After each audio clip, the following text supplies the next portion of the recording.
सभी को नमस्कार।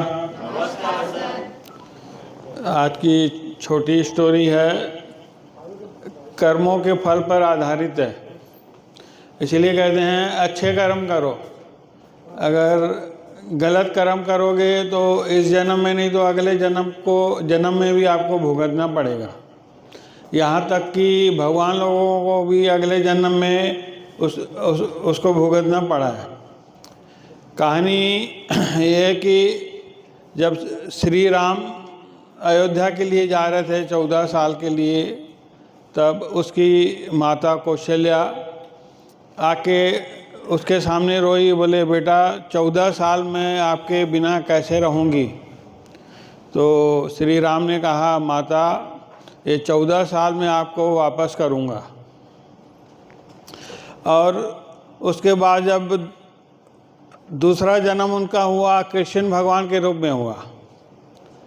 और जो श्री राम थे वो उनका दूसरा रूप था कृष्ण भगवान।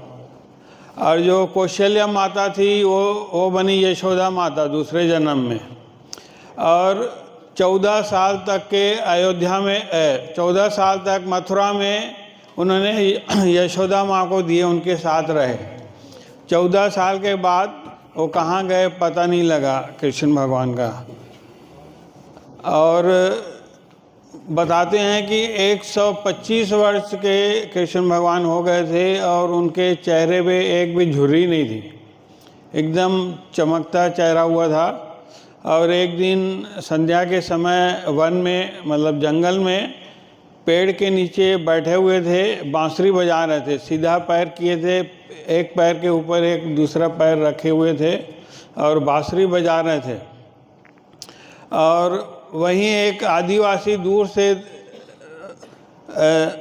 उसको लगा कि कोई हिरन है और वो शिकार के लिए निकला था, और उन्होंने सीधा तीर चलाया तो कृष्ण भगवान के एड़ी में पैर में जाके लगा और वहीं वो घायल हो गए।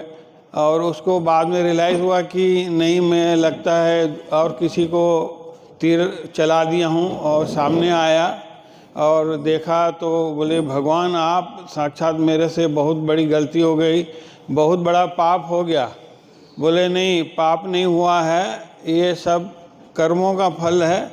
अगले जन्म में मैं राम था और तुम बाली थे, और मैंने तुम्हें तीर चलाया था और वही आज तीर तुमने मुझे वापस दिया है। इसलिए कहते हैं अच्छे कर्म करो।